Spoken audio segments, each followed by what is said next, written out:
My name is Hannah Garibaldi, and I'm a PhD student here in the Film and Media Studies Department at UCSB. It's my great pleasure, seriously, to introduce Darya Zhuk, the director of Crystal Swan. I also, again, want to, before we get started, thank Sarah Lerner, who's my dear friend and fellow graduate student, and she helped me devise these questions and organize this event. So to get started, Darya, Crystal Swan is your first feature film. Can you describe the arc of your relationship with film as it developed from the previous short films and projects you've undertaken until this point, and how this story emerged for you? Hannah, thank you so much for having me. It's, I wish I was physically in Santa Barbara. I have so much love for Santa Barbara, since I grew up in Soviet Union watching, post-Soviet Union, watching Santa Barbara, the soap opera. We all had this like uncanny fascination with this town, with this particular town. And it's interesting, I never thought I was going to be a filmmaker actually growing up. I was so consumed by the changes in the society. I was a teenager in Belarus, just one of the post-Soviet republics, and Soviet Union fell apart when I was 11, and we had such an avid conversation about economics that I thought that maybe I'll follow this other path. It's not going to be storytelling, it's going to be something altogether different. And my first education, I have my first diploma as a bachelor. I studied for economics, though, like, during that process, I was taking electives and I discovered film, and it was like something, it was like love from first sight. I was like, okay, this is what I have to do, And of course, it took me another decade, another 10 years to figure out how do you actually pursue this career. I always dreamt of coming back to my hometown in Minsk, because I was 16. I went to Northern California to study. I was a high school senior on one of the exchange programs they were so popular in late 90s. And then I went to college here in America. And that's kind of, that's what formed me as an individual, these two, the East meets West. Wow, it's so interesting that your degree was in economics, because your film is so accomplished. So that's really impressive that you've made that move. Okay, well, I mean, it's great. And I know that you've made a lot of short films as well. My colleague, Sarah Lerner, I know has watched a lot of them. Thank you so much. They're so perfect, they're like things, you're trying out this, trying out that. But I have to say, I did go to film school, and I really love my film school. It's Columbia School of the Arts. We have an MFA program here in New York. And just an FYI, I'm self-quarantining out just outside of New York in Long Island, so you could see the greenery here. Okay. It's all American. But yeah, the film school, like, that's how I made a lot of different types of work. And of course, I just didn't think like there will be an opportunity for me to really go back, because I was splitting my time between Moscow and Minsk, and still having a base in New York, and split my time and actually go and do my first feature film back in my home country. It just seemed like a very kind of an impossible task, I have to say, in the beginning stages of this project. But it's just something, it's like I had so much passion, like there was just such a drive that just something, was something so personal for me in this film, that I was like, okay, whatever it takes, like I'll talk to everybody who can help me out with this project. And I have to say, of course, it was a joy to make. Yeah, well, speaking of going back to Minsk, I know that the first time I watched this film, I did not know much about Belarus. And since I've learned a lot more, but I thought it'd be great if you could maybe describe a little bit of the historical context for the film, and specifically the kind of complicated Belarusian political situation in which this film takes place. So Belarus is a small Soviet republic. Soviet Union fell apart, and so all these republics, all the satellite republics, became independent countries. Belarus is interesting because it's like stuck right in between Russia and Poland, so it's like right on the border with NATO, essentially. And Russia, of course, claimed as an ally very quickly because they needed it to be, pro-Russian. So what happens, of course, I chose a period that I myself had so many feelings about. I was still in Minsk when, when the film takes place. It's 1996. So I felt like I really knew what I was talking about, but it was also like the most hopeful time that I thought of, like, in Belarusian history. So what happens is in 91, the Belarus becomes an independent country. In 94, a new democratically elected president comes to power. And then in 96, when the film takes place, we lose our democracy and it becomes an autocracy, it becomes a dictatorship because he fires off the Supreme Court. So there's like a stage, it's almost like a year where, there were like two different paths that you could take, and suddenly you take a particular one. And of course, it happens very much in the background in the film. But as I was working in it, I found more and more inspiration in this particular year, because like, as you see, some of the demonstration that you see really did happen, and I really did address, like, the film does happen on April 26th, which is when Chernobyl happened. But many years later, there was a demonstration, memorializing the victims of Chernobyl that turned political, and people were arrested. And it was like the first sign of the oppressive government. But now jump back to 2020. It's so fascinating that we're having this discussion right now, because that's actually the same thing that's happening right now in Belarus. But it took 24 years for the same kind of thing to happen. When there's like a huge awakening and people are on the streets, and many people are arrested, and yet everybody's, just speaking what they. I felt like in 96 was the last time where people of Belarus spoke up, but then kind of, the political leaders crushed them down, and it was like, in a certain, it followed a certain route. And it's only right now that I feel the same energy that I felt when I was 16. I'm 40 right now. It just feels like, I lived a couple of lifetimes, and and maybe there's something we have to thank coronavirus for. It's like this amazing awakening of civil rights movements all over the world. There's really, really like a huge push to really think about the world that we want to live in. Which just makes me so excited. Yeah, and that's so interesting. And my next question was actually going to be about how you thought this film related to the present moment, because I know we have a very big election coming up with Lukashenko. And so, I mean, you kind of answered that question, which is great. I mean, it's interesting too, because Velia, if we transported her to the present moment, if it's, has that same kind of resonance as it did back then, maybe she'd be making TikToks or something instead of listening. Yes, listening totally. To, total Zoomer. Of course, I couldn't have made this film if I said, like, okay, this is present day Belarus. This allowed me, the fact that I said it, in the 90s, allowed me a little bit of a buffer between me and unspoken censorship in the country, that I could say, like, oh, look, like, this is not really, it's not really about right now. It's really about before we started this new journey that we're on.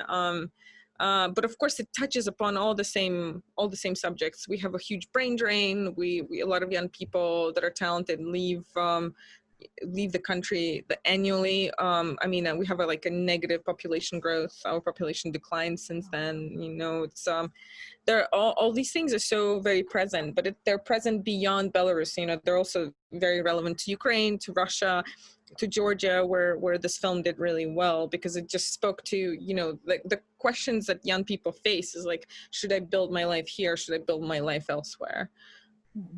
And that's definitely something Velia faces in the course of this film.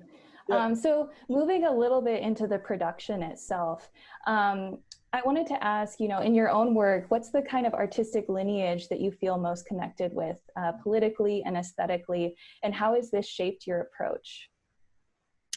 It's such a good question, but I don't know if any artist, any filmmaker really, they approach their journey, but they're like, oh, I like this, but you're never that analytical about like things that you like that went into your process.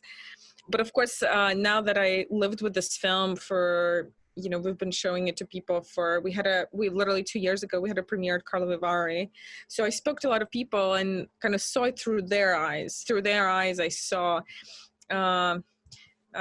both Eastern European influences and both American indie influences, and so it's just such an exciting journey to recognize yourself through the eyes of others, because you kind of just follow your intuition. I mean, you really just like, what does this story want? How does the story want to be told? Like I always rely on the script, and I just look for ideas from the material itself.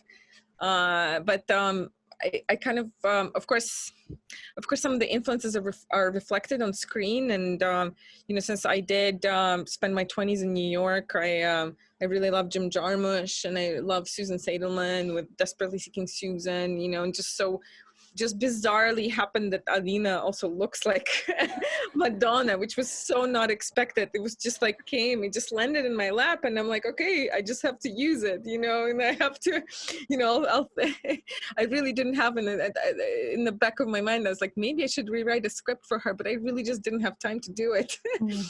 So I just had to stick to like, okay, this is what it's gonna be. So they're like this American indie films that I really love. But then also there are Eastern European filmmakers that I kept watching and rewatching. And it's not, I mean, I know when we think of Eastern Europe, we think Tarkovsky, but that's obviously, like, you could see that my film is not about long take. And it's much more, it's more humorous, I would say. So, I mean, I think I really enjoyed films by, for instance, like Kira Muratova, who is a Jewish Ukrainian filmmaker that worked in Odessa and just recently died. I wish her films were more widely accessible in America. So it's like I have this mixture of East and West that I'm trying to make sense of myself. It's like it's very hard for me to clearly place myself in the, in the hierarchy. So Hannah, I rely on you to say what you see. Of course, I loved Ida. And that's sort of, we kind of thought about it. But to tell you the truth, when my director of photography came, and she's Brazilian-born, Mexican-based filmmaker, she's Carolina Costa. We watched Lucrezia Martel together, which is an Argentinian filmmaker. Like, we just was like, okay, what do you like? What did you respond in the past 10 years? And we came up, like, we're thinking about some ideas about the camera movement, which is, just not something you would think right away when you watch Crystal Swan. But yeah, did come into our conversation. Yeah, I mean, that is something that, I really noticed watching this film the second time through, especially, was how carefully the camera moved at certain moments, and it was static at other moments. So you can tell it's very carefully constructed. So it's really interesting. I mean, speaking of, the kind of background of the different people, that worked on this film, also taking note of the fact that this was a co-production amongst numerous countries, with support coming especially from Belarus Film and Nash Kino. I was just wondering if you can describe the film's production within Belarus, and especially its association with Belarus Film Studios. I mean, it wasn't an easy collaboration to put together, because we have a character who is obviously not something that the regime, a more conservative regime, would support. They're very careful, you know, like I sent them the script a couple of years before I actually went into production on this film, and it was a very cold reception. And then, you know, and then like when I already had some support, for instance, I had a German fund supporting me and some independent, you know, Vice Films, surprisingly, gave me a little bit of the starting money for this film, because they believed in the story, believed in me as a director. You know, like other people wanted to jump on, so they were definitely the last ones to come in. And then yes, at that point when they knew it was going into production, they wanted to be a bigger part of it, but it was like, it was just a little bit too late. I mean, partly it was also, you know, I have an amazing Belarusian producer who's also an independent producer, who's based there, who does work, who makes work. And you know, working with state-funded studios is just, it's just a whole other, it's a complicated thing, because they're like they're very bureaucratic. There are many hoops to jump through. So we were lucky that it was on our terms, you know, that it wasn't that they didn't invest the majority into the film. I mean, what happens with countries that want to control content, and specifically right now in Belarus, of course, there's like such push to control any kind of media with upcoming election in August. You know, they have like the new Ministry of Information, you know, that just like, you know, is arresting Telegram bloggers. And there's just such a desire to control what ends up on screen, that you really benefit from having international co-production, because then you have a group of people coming together and you have more than one opinion on what has to end up, you know, in the film at the end. I do have to say that when we were releasing the theatrical version of the film, I did have to take out this last scene where she, you know, she is just in a, I literally couldn't show people walking down the street. That was already for them hugely controversial. So they just like, they refused. And it wasn't that it just went to the censorship. It was a private distributor who's like, I'm not going to risk it. I'm not going to put it out like this. Like, you have to take this last, you know, I don't know, it's like 30 seconds, you know, 20 seconds out. And that's the scene with the protest, right? When they're on the bus. Scene with protest, okay.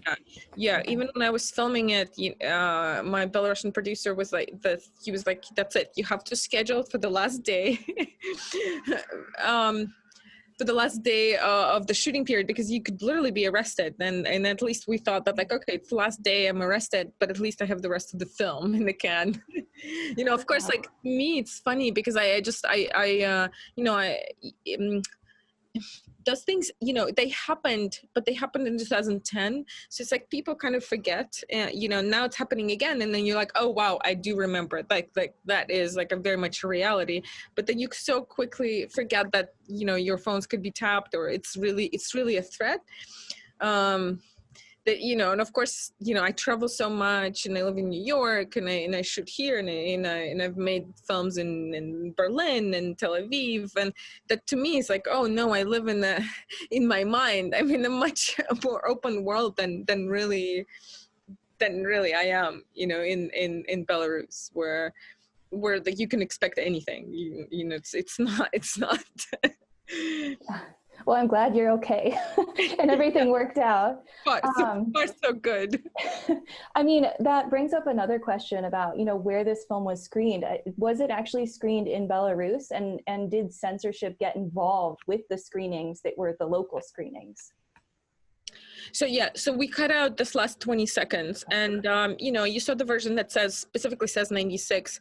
To release in Belarus, we just had to say 90s. So we pretended like that this was a time before the president that is currently, you know, it's been in power in 26 years, before he came to power.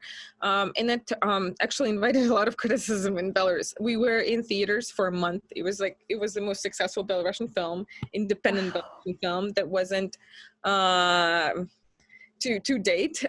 A lot of people saw it. It was really, really exciting. But it invited a lot of criticism, because of course it says it's not, you know, the beginning of 90s and the mid 90s, they actually differed a lot. You know, like people how people dressed, how people talked, 91 where it's total chaos. 96 is already some kind of sense of, she would already know a little bit more about America. She would actually have this desire to go. And it's also really tied to my experience with house music and this subculture and the underground culture, which is so important to me because it was like so much, so Western forward looking, it was like, wow, this idea of freedom, that definitely didn't exist in the beginning of the 90s. It definitely came into being in 95, 96. So when I was like, I changed my film to show in Belarus, and then I'm criticized that it doesn't look like 90s. It was really painful, but at the end it was fine. I think, we were lucky that it was a year and a half ago, because it was like that period, there's no election, like that it was like suddenly maybe an opening, and maybe a more liberal opening, and maybe an opening of hope. But it also was in theaters in Russia, in Ukraine, in Canada. It was a really crazy, wonderful journey. Yeah, and Santa Barbara, which is where and Santa Barbara. Yes. So moving on, because unfortunately we have to move on to the film itself, because I know this historical background and context is so fascinating, but I also want to hear about the film. So one of my big questions was, you used a 4:3 aspect ratio, which is, different than I think a lot of people are accustomed to in terms of you have the pillar boxes on the side. So I was just curious if you could explain a little bit about the reasoning behind that choice, because it's a very clear choice in terms of the production. It's interesting, the choice came kind of late in the game, and it was organically came to me from the fact that I was planning to use a lot more archival footage than I ended up using. And it started, now you see some archival footage in the titles, but there was a whole, it was much bigger scene in the beginning and at the end with archival footage that was originally, the footage was shot in VHS, and it was originally 4:3. So I started to think like, what if the rest of the film, doesn't change, and also stays in the same box.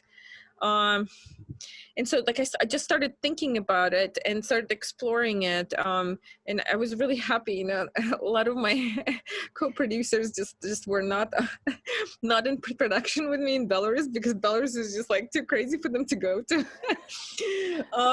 So I was there by myself with my DP, and I was like, oh, let's do it in 4:3. Of course, she was in shock in the first couple of days, and then she's like, wow, this is so exciting. This actually, when we started shooting, is like, I cannot possibly imagine it to be any other aspect ratio. Of course, I know Andrea Arnold's work, and of course I've heard her talk about like a perfect portrait frame, and Wuthering Heights. She talked about 4:3 and how that really worked for one main character, one main protagonist. And as I started, like that idea came to me, and I'm like, wow, this really works, because, she's so claustrophobic in this world. Is in this, like, she's like a bird who wants to get out of this cage, and this could really work, when you have ideas, but then when they really work for the story and they really help to underline this metaphor that's growing through all the dramatic turning points. That when you really think like, okay, why it's like a worthy idea to explore. Mm-hmm. Yeah, so the formal elements really mimic the kind of internal state of the character, which I think is something that's so powerful in this film. I've worked a lot with archival footage, so that's actually interesting. That was your initial choice, because that's what I was wondering, if it was to mimic the archival, but it structurally fits with the narrative itself as well. So moving on, I mean, you mentioned house music, and I wanted to ask, house music, especially the Move Your Body from Marshall Jefferson, plays a very significant role in the film, structuring Velya and spectators' relationship to Belarus, the United States, and to Velya's sense that she belongs elsewhere. How did you imagine the narrative and political role that house music performs for Velya and the viewers? So, I spent sleepless nights in between my editing sessions looking for music. And I have to say, of course, I was a raver way back in the day when that for me, that's a super personal journey, especially through this music. I was like, okay, the music should support, the film itself, speaks little. Like, you just meet this character, you meet the protagonist who says, I want this, you know, I have this dream. You know, how do you support it? Because there's, you know, how do you explain her passion? And I thought that, like, okay, I could support it with music, that it supports the story. So these sleepless nights, you know, I dig back into my old old DJ archives, and I you know, I knew, you know, there was like, I only had two options. It was like either Detroit techno or Chicago house, because they could be, you know, tied to America and tied to her dream and tied to her obsession. Because I definitely met people on, you know, growing up who were obsessed with this kind of thing. You know, they would be like obsessed with Britpop or obsessed with American music, and they, like, there was a lot of imagination, because they couldn't afford to travel. There's a lot of imagination that went into their feeding their obsessive dreams. So it turns out that not a lot of house music is still, I mean, I love it, right? But a lot of it is very repetitive, and it's very hard to use in the film. And there are like very few tracks that actually develop, and they're the tracks that were iconic. That I felt like, wow, that like I really wanted to be in the film, because, you know, what it speaks to the character's want. You know, I want freedom. Of course, she interprets it in a little bit like through her own rose glasses. Obviously, that community was, you know, we.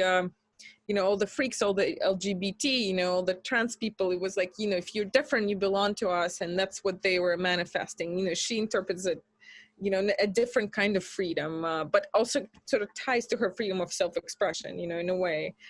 So I just thought that, like, when I reacquainted myself with these tracks, I'm like, wow, this is exactly, even the lyrics of it supports the film.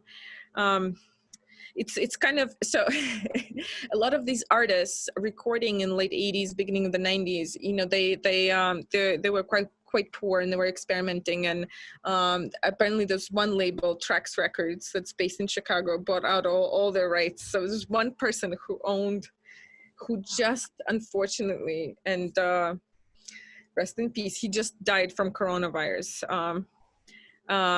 But the owner of Trax Records, but he had the rights to all of these iconic tracks, and we went through a prolonged negotiation, because he's like, about film from Belarus, so, you know, why?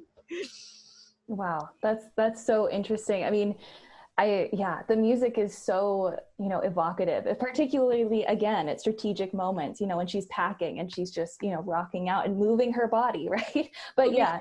Yeah. Of course, I wanted something that she could really listen to. So I was stuck in like 94, okay, maybe early 94, 95, but not later than 96, that I was trying to find something. There is one track in the film that is a more contemporary track that I fell in love with, and I just, you know, I was like, okay, this is some artistic freedom here. I'm not a documentarian, but generally I was trying to, you know, even the music that she's running down, and the music where her mom speaks over, the music that's on the end of the film, was also written in 94. Wow. Yeah, it's so interesting. I mean, yeah, unfortunately, we have to move on again a little bit. I'd love to talk about house music all day. But I think, you know, one of the things before we move on to audience questions that I think is really important to ask in relation to this film is particularly the sequence regarding sexual assault. So Velya's strong rebuke of sexual violence to Kostya, the young boy in the household, following her rape, frames her journey in the film. Crystal's film is one of the first films we've seen wherein a protagonist condemns sexual violence with such strength that it almost breaks the fourth wall, meaning it looks, I mean, for those that maybe aren't as aware of film parlance, means they look directly at the screen as if they're looking at the viewers. Velya is speaking to Kostya, but she's also speaking to spectators. For you, what does this moment mark on Velya's journey? It's so exciting that you felt this moment so viscerally. It means a lot to me that you describe it this way. I have to say, this moment was often polarizing in kind of the way different people of different gender viewed this film in Eastern Europe, but in particular, we made this film, Helga and I, Helga, my brilliant screenwriter that we collaborated with, who is also a poet and a filmmaker herself. She made some wonderfully complex documentary films about Anna Akhmatova and Shostakovich, and is very connected to Eastern Europe, even though she lives in New York. We made it before Me Too movement, so that thing just wasn't like, it wasn't prevalent in our minds. But somehow, as we were talking about our experiences growing up, she grew up in Moscow, I grew up in Minsk. There was this sense that there's like a constant danger that you encounter, that we couldn't ignore, and if we were to really imagine what would be like for Vela to go to a small town and be this like, a very, very Cosmopolitan. Cosmopolitan, and just be so brave. She wouldn't counter aggression towards her. Like, it just wouldn't be just like verbal aggression. I mean, it's almost like I understand Stepan. She in his point of view, she's almost asking for it. So it just came from a really personal place. That pushback. And I have encountered some men being so upset with what they saw. They're like, that's not true. This is not how it would happen. This never happened. And then, my mother, who never, for instance, talked about anything like that happened. She's a journalist and she travels to a lot of smaller places and interacts with all kind of people. She's like, she finally broke down after the premiere of the film, and she did tell me, oh, wow, I've had a situation like that. I would say the rates of rape are really high. They're just not reported. It's just something like, it's kind of the victim blaming at place, like it's your own fault. So it was an interesting discussion to raise, but I just almost felt like in this situation, it couldn't have turned the other way. The story couldn't have gone any other way, because he's friendly, and yet he has this aggression. He just came out of army where he also was a victim. So just like all led there for me, even though I know it seems like, when you don't read between it's like you want to believe he's not this guy. But that's something that is so part of the culture, and so like, okay, yes, okay, she it's almost like discounted. So it was an interesting process. That scene that you're talking about where she almost breaks the fourth wall, is actually really hard to direct Alina, because she there's such a thin line. I know that you think he raped her, but a lot of my male viewers are like, I really want to see her rape her. And then me and Karolina, of course, like we're not interested in showing it. It's pretty obvious to us. So it's like an interesting thin line to walk. And of course, it just underlines this whole gender divide between interpretation and how women and men exist in the film, in the context of the film. You see a lot of women, you see you see the father smoking, you see the father looking, but he doesn't do anything. But you see women at the post office, you see women, helping you go to selling you a bathroom ticket. It's just a lot more active, and I only realized it after I made the film that there was like there's such a push, such a gender divide, and it was quite a feminist film. Yeah. I mean, but I think that that discussion she has with Kostya, and the fact that he leaves with her at the end, is so important, because he's getting taken out of that situation, where there's these very, strict gender kind of patriarchal structure in place. So I think that her relationship with Kostya is so important for this film as well. Definitely. And I was very excited to find this actor who played Kostya. He lives in Minsk, and he just was so wonderful to work with. But I wanted to leave some hope, and of course he represents that, like that it's possible, even though he goes into ether and probably has to come back to his family very soon. But there's this desire for change, and then you don't have to accept the old ways.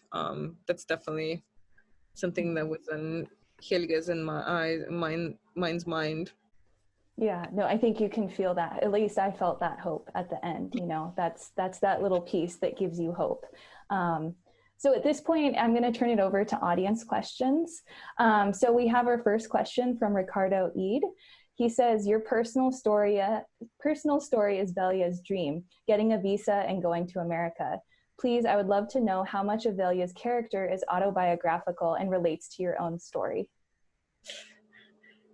So sweet. It's not my story. I do have to say that I've overheard the story. His story is shared by several friends of mine, and that's why sometimes it's a little bit clunky. I feel like if you were to come up with a story, it wouldn't be so complicated. To get the fake visa, the number, the going, but it really happened. And maybe the best gift that a friend of mine gave me was to say, like, yes, I went to the small town and you do not want to know what happened.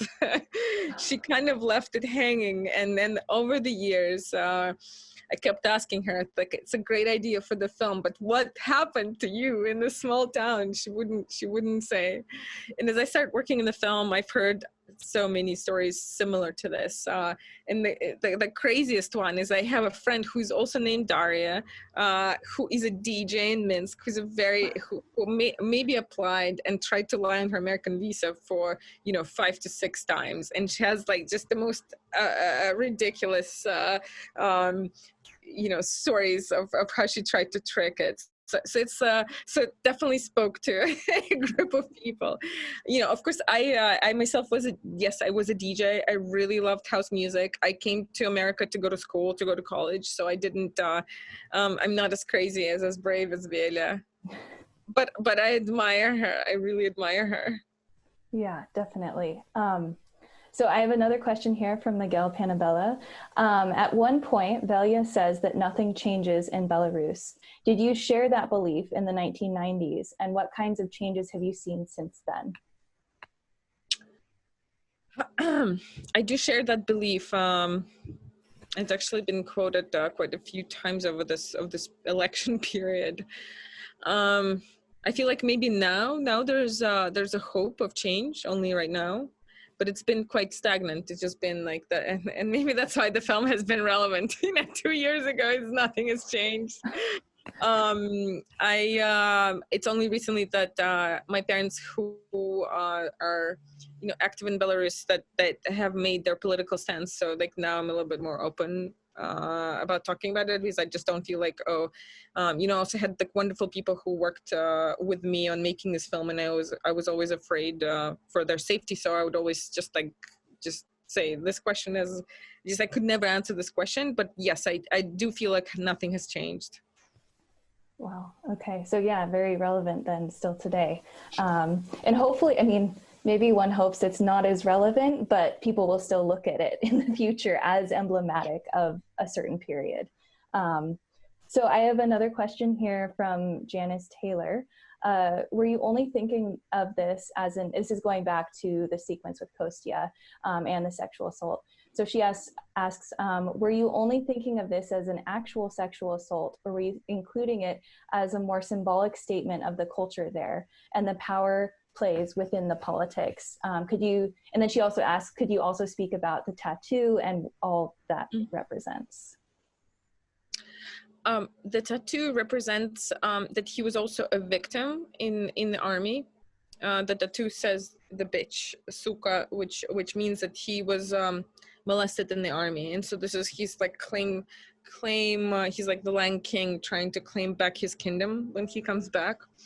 So in a way, the rape is inevitable from his point of view, because he has something to prove, like he's a victim turned from his psychology. And I know it's hard to read when you don't know these cultural signifiers, and I just was, I knew it was going to be difficult.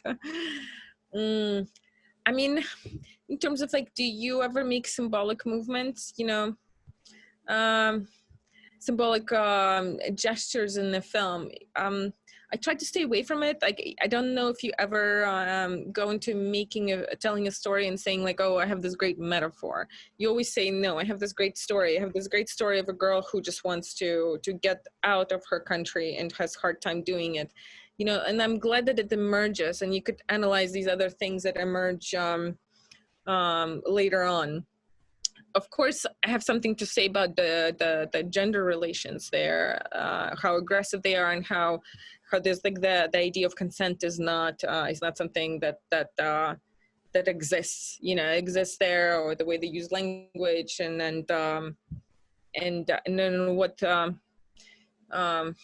there's definitely like, this is just opening up right now as a conversation. But when I thought about symbols and metaphors, I thought about obviously Crystal Swan and how fragile she was, and this woman that worked at the factory, like this like how hard it is, like just these marks on a glass, how violent it is, and that she does emerge still together, even though she's totally just like violently marked by this experience. But that for me was more of like this potent metaphor of the film. And then as I thought about Crystal Swan and swans, I just there's like more and more we were finding with my director of photography. We were thinking about the Zeus who turned into a swan so he could molest Leda. Just like it's like a potent. Yeah, there are all these myths. That maybe from this point of view, yes, that we suddenly discovered in the process of shooting that the swan wasn't Vela, the swan was Stepan, who was like, disguised in this I'm your friend, and I understand you, and I'm gonna join you in your to help you reach your dream. Wow, so Crystal Swan became just very generative almost as an entity within the film. So I have another question here from Butterfly O'Shea. She says, the wedding scene where two women were pretending to be medical personnel who give fake medication to the groom is such a comic skit, traditional for weddings in the 1990s from that culture, or from Belarus. Definitely. Way back in the day when I just dived into filmmaking, I went and I made a documentary about my best friend getting married. He was 20. His fiance was 21. And, it's with the absence of history, because the history was wiped out by the communist regime, and in a way, all these traditional, for instance, Belarusian, songs, traditions that just, it wasn't something people practiced, so they came up with all these skits, buying out the bride.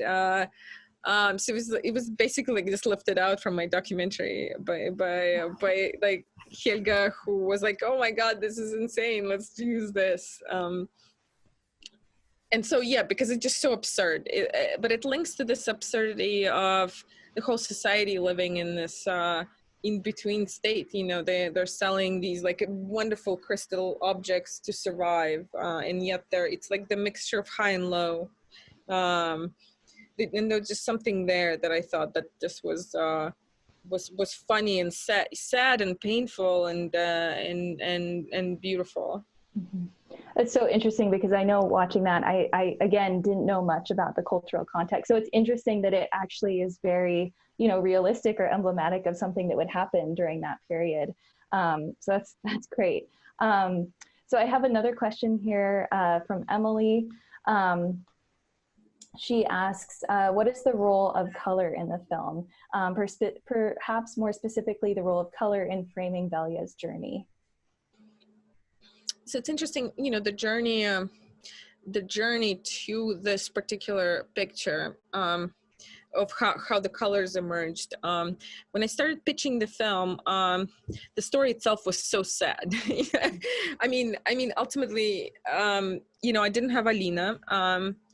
It was hard to imagine reading a script what this film would be like. And so a lot of the feedback that I would get from Eastern European producers is like, there's almost a category of film that they call dark. it's so dark, it's black, you're gonna make another black film. And so, you know, it was almost like, but why, you know, my response to it was like, but why black? Why does it have to be black? And I started thinking about color. And obviously I never had, you know, you have to understand that, you know, when you go into feature film production, you suddenly have all these tools that you haven't had before. You can attempt them with short film, but suddenly you work with a whole other level of crew. That you know, like you can put something together and say like, this is like, I just want this. So I started looking at a lot of photography, and I realized that you know, first of all, like the first idea that emerged was like, of course Vela is so bright, and it stems from a story because she's a raver. Of course she dresses, and that's what we did. We tried to, the subculture itself wanted to differentiate itself from the gray city, the great post-Soviet city. So you would just, you know, dress all yellow, all blue, all pink, just something to say, you know, I don't know, you like, I'm not you, I'm different from you. So that was the first idea. And then we started, Karina and I started scouting, and we saw a lot of color in the small villages, in the small houses, because, you know, because the reality was so gray. You know, they tried to assemble all these colorful details all at home, sometimes to kind of comical proportion, but there was such a desire to bright up your experience, that we took it and said like, okay, this is the color that we want to use. Can we just, you know, lift it up a little bit and support it with our approach. So I didn't necessarily assign meaning to every color, but I just thought that, okay, that, you know, like a red obviously stands out. Red and blue are the opposite colors that could separate her, you know, because that's how she feels on the inside. She feels so separate from everybody who's around her, and then, you know, that just kind of like lifts her up in her own eyes. So that was the starting point and how it developed. But I love, you know, of course I love color, and I just really hope that there will be another opportunity to work this way. Yeah, I mean, and also the yellow, you know, she wears that bright yellow shirt, and that also was just so, especially in the landscape, it was so vibrant, right? It was really, really wonderful. Yeah. It was her own sweater, I have to say, that she brought. Yeah. And then she, of course, mourned that sweater for the rest of the day. She's like, you ruined my sweater. Oh, you know, no. Something must have happened to it. Yeah, but it was, you know, red, yellow, blue, you know, those colors just seem, you know, the primary colors, and you know, just, it's like, what if we use them and we combine them in the picture, like what the experiment would look like. Mm-hmm. Especially in the contrast from the woman working in the factory as well, because they're wearing blue, but they're also wearing red, I believe, on their heads. But it's very different in terms of look compared to Velia. But there's still these colors, right? Yeah. She has the blue scarf and the blue, you know, and of course, you know, when you talked about careful framing, of course, it was a lot of careful collection of these locations of the clothes, because the production itself didn't have the budget to build something. We had to find it, and I was so lucky that you know, I had this premonition that Minsk didn't change much from, as I said, from the 90s, and of course it did change, but you could still find these corners, right? The corners where the history was, you know, didn't ruin it, and of course 3x4 helped. I was like, I just don't move, it looks like the 90s. But I mean, I love that factory. It was really, you know, it was, the blue was there, it was painted in the 90s, they didn't touch it. Just like in the film, it wasn't functioning all year round. They would have a couple of work days and then they would let their workers off. So when I saw that, I was just like, saw that green and blue, I was like, wow, this is unbelievable. It's so interesting because you see also like the turnstiles and the way they're putting in, you know, checking their cards and stuff. And it's so interesting, it's still around, you know, so you were able to just use that in the film without having to, build something like you said, or refashion something. So that's so interesting. We have another question here from Alexandra Noy. I don't know if that's how I pronounce it. I'm sorry if I butchered your name. She says, hello to Darya and Hannah from a UCSB PhD student in the history department, and also native of Russia. She's wondering if Darya could speak of how she envisions the fate of her protagonist in early and mid 2000s. She was not able to leave the US and had to stay in Belarus. Would she move to Russia and search for better opportunities, as many Belarusians do? Would she pursue her DJ career or her legal studies major? Would she get married and just forget about her dreams? So basically the future of Velia. What do you think she would be doing after this? Hi. It's a hard one. I imagine that she would pursue her DJ career. I mean, the legal studies she does not care about. Yes, some of our young people would go to Moscow, but I feel like Ukraine was more of a draw at the time. Also, in early 2000s and with the impeding Orange Revolution, that was just kind of like, wow, it seemed more of a place to be. Of course, I hoped, with the ending of the film, I do try to pose a question that maybe she would, even though she stays, that she would consider other options, that, you could pursue freedom in other ways, that you don't have to leave your country to do it. And of course, I'd want to see Velia right now on the streets in Minsk, standing to vote for alternative opposition candidates. I'd expect her to wake up and, do a rave for freedom. There we go. Oh my goodness. Yeah. She could bring back house music and make it even bigger now. So I have another question here from Catherine Neski. Can you comment on the mother figure, as in Velia's mother? Is she representative of nostalgia? She also looks so Californian with her practice of yoga. Oh, wow. Amazing. Right after the fall of Soviet Union, the culture was flooded with these esoteric, as at the time we thought. Of course, yoga is a part of just our daily life now. We don't think of it as so strange. But at the time, it really felt strange, I have to say. And we didn't know if we were to trust it. But because you didn't have, Lenin to believe in, now you could believe in, all kinds of other teachers from India or whatnot. So she does look, it was just, the mixture of high and low. Like, it just all mixed up and you don't know right from wrong. So at some points, like, this is, it's almost like, you don't associate this very liberal yoga with very conservative, you should stay in your country and I'm patriotic and I believe in Soviet Union. But at the time, that was really the case at the time. And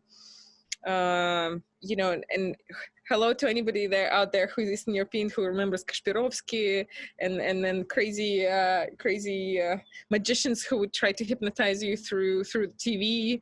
That was a very popular thing at the time. Of course, there were charlatans, but the old ladies who grew up in Soviet Union, they really believed that was true magic.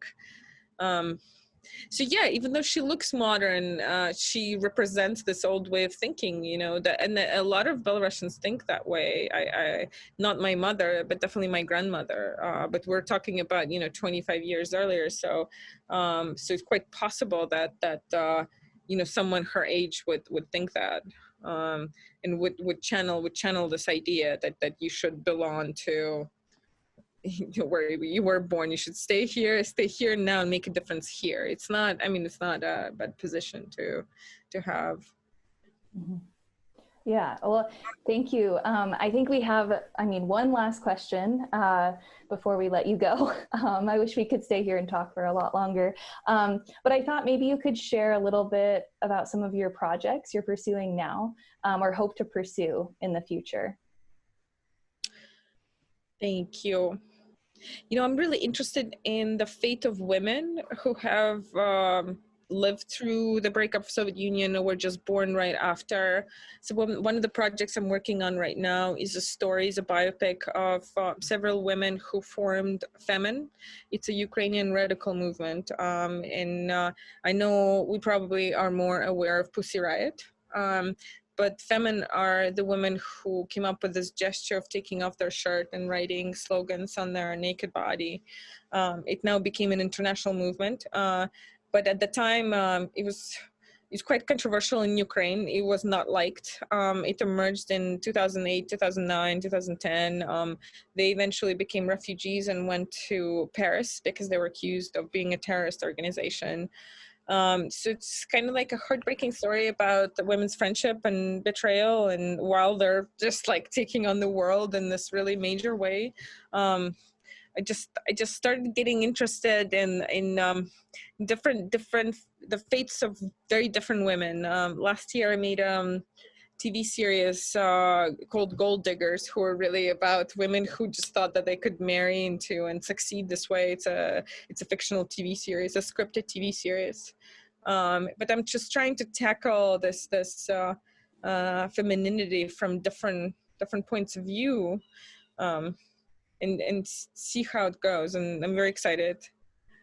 Well, I can speak for probably many of us that we're very excited to see your future work, because this film is just spectacular. I mean, that's why Sarah and I were so happy when you agreed to do this event. I'm so happy I was able to share, and it's like California just seems like another part of the world, and of course, not knowing the context, it's just so lovely that this film translates, and I'm really, really happy and grateful to Santa Barbara International Film Festival also for showing it, and I hope we see each other again. Yes, definitely. So that's the end of our time, unfortunately, for this interview. Again, I want to thank Darya for graciously agreeing to participate in this interview. Again, I'd also like to thank Sarah for helping design this event. We are really a co-team. And also the Carsey-Wolf Center, of course, for creating this event. And thank you to those of you that joined this conversation as well. And I hope everyone has a great evening. So goodbye. Bye. Follow,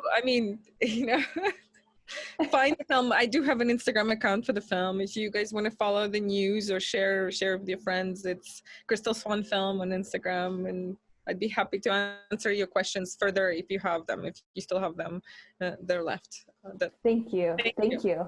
Okay, bye.